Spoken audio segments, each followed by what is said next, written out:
नमस्कार दोस्तों, हमारे चैनल अंकित गुरुकुल में आपका स्वागत है। दोस्तों, आज की इस वीडियो में हम क्रिस्टलीय ठोसों के प्रकार समझेंगे। दोस्तों, इससे पिछली वीडियो में हमने समदैशिक व विषमदैशिक प्रकृति को समझा था। तो आज की वीडियो में हम क्या समझेंगे? क्रिस्टलीय ठोसों के प्रकार। तो चलते हैं क्रिस्टलीय ठोसों के प्रकार समझते हैं। पहला है आणविक ठोस। आणविक ठोस कितने प्रकार के रहते हैं? पहला है अध्रुवीय आणविक ठोस। इसकी परिभाषा क्या कह रही है? इस प्रकार के ठोसों के अणु अध्रुवीय होते हैं, यानी ये ध्रुवित नहीं होते हैं, तथा यह आपस में दुर्बल परिक्षेपण बल द्वारा बंधे होते हैं। दुर्बल परिक्षेपण बल कैसा? जैसे मान लो ये कोई बंध है, ये मान लो ये कोई पत्थर है या कोई ठोस है, इसमें ये बंद होते हैं, बीच बीच में ये बंद होते हैं। इन बंधों में क्या होता है? इन बंधों में क्या है? ये दुर्बल बंध होते हैं। इनमें दुर्बल कैसे कि ये आसानी से टूट जाएंगे। जैसे मान लो ये बंध है, इससे मिलकर ये कोई ठोस बना, तो ये बंधों पे ये दुर्बल होते हैं, यानी आसानी से टूट जाएंगे। तो इसी कारण ये होते हैं अध्रुवीय आणविक ठोस। इनकी विशेषता क्या है? इनके अणुओं के मध्य लदन बल होते हैं। अगला, ये कमरे के ताप पर गैस या द्रव हो जाते हैं। जब इनके बल, जैसे जब इनके बंध है, ये बंधों पे ये दुर्बल बंद होंगे तो ये मुलायम होंगे तो ये क्या होगा कि अपने कमरे के ताप पर पिघल जाएंगे या गैस अवस्था में आ जाएंगे। अगला है, ये विद्युत के कुचालक होते हैं। चौथा है इनका गलनांक कम होता है। इनका गलनांक कम होगा ही क्योंकि ये कमरे के ताप पर ही गैस अवस्था या द्रव अवस्था में परिवर्तित हो जाते हैं। पांचवा है, ये मुलायम होते हैं। ये मुलायम भी होंगे क्योंकि इनके बंध दुर्बल होते हैं। दुर्बल बंध होंगे तो ये मुलायम होंगे। इनके उदाहरण है I2, Cl2, C6H6, CO2 आदि। अगला है ध्रुवीय ठोस। ध्रुवीय ठोस क्या है? इनमें प्रबल द्विध्रुव आकर्षण बल होता है। अध्रुवीयों में क्या था? जैसे ये अध्रुवीय थे, इनमें क्या था कि दुर्बल प्रतिक्षेपण बल था, और इनमें क्या था? इनमें प्रबल द्विध्रुव आकर्षण बल होता है। यानी कि ये क्या थे? इनमें दुर्बल था बंध, यानी आसानी से टूट जाता था, और इनमें प्रबल है। प्रबल यानी यहाँ पे ये बंध पे बहुत अच्छे से बंधे हैं, यहाँ से ये नहीं टूटेंगे। और ये मुलायम होते हैं, वह विद्युत के कुचालक होते हैं। ये क्या होता है? कमरे के ताप पर गैस या द्रव हो जाते हैं। ये इनकी विशेषताएं भी हैं। उदाहरण है HCl, SO2। अगला है हाइड्रोजन बंध युक्त ठोस। इसमें क्या है? इसके अणुओं के मध्य अंतरा अणुक हाइड्रोजन बंध होते हैं। ये विद्युत के कुचालक होते हैं, ये मुलायम होते हैं। इनके बंध कैसे होते हैं? अंतरा अणुक हाइड्रोजन, यानी जैसे बर्फ है, बर्फ हाइड्रोजन बंध का सबसे अच्छा उदाहरण है। बर्फ में क्या होते हैं? हाइड्रोजन बंध पाए जाते हैं, हाइड्रोजन गैस के बंध पाए जाते हैं बर्फ में। इसका उदाहरण है बर्फ। ये मुलायम होते हैं। अगला है आयनिक ठोस। आयनिक ठोस क्या है?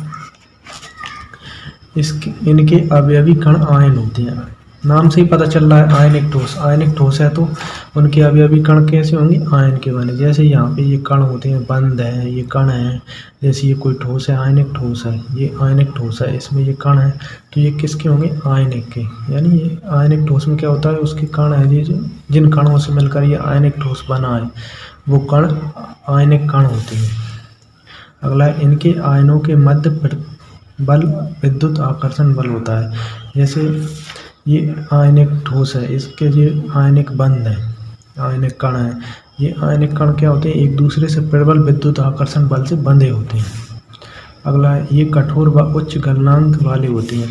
अगर ये प्रबल विद्युत आकर्षण बल से ये सारे कण बंधे हैं तो इनका गलनांक भी उच्च होगा, और ये द्रव अवस्था या गैस अवस्था में भी बहुत उच्च तापमान पर गर्म करने पर द्रव अवस्था या गैस अवस्था में परिवर्तित होंगे। अगला, ये भंगुर होती हैं। जैसे मान लो ये ठोस है, आयनिक क्या हुए? ये प्रबल आकर्षण बल से बने हैं, तो ये ठोस होंगे तो इनमें हम देंगे तो एक ही बार में ये टूट जाएंगे, बिखर जाएंगे, क्योंकि जो कड़क चीज़ होती है उसमें हम हथौड़े की या कुछ भी दें तो ये टूट जाती है, भंगुर होती है। अगला है, ये ठोस अवस्था में विद्युत के कुचालक परंतु पिघली हुई अवस्था में विद्युत के सुचालक होती है। इनके उदाहरण है NaCl, KCl, K2SO4, NH4Cl, CaCl, FeCl3 आदि। अगला है धात्विक ठोस। धात्विक पहला है ये धनायन इलेक्ट्रॉन रूप समुद्र में डूबे रहते हैं। अगला है ये विद्युत और ऊष्मा के चालक होते हैं। ये कैसे होते हैं? विद्युत और ऊष्मा के चालक। तीसरा ये आघात वर्धनीय तन्य होते हैं।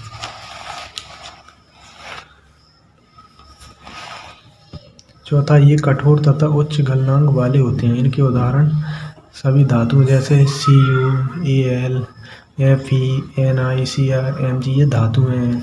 इनके उदाहरण इनको आपको याद करना है। अगला है सहसंयोजक ठोस या नेटवर्क ठोस।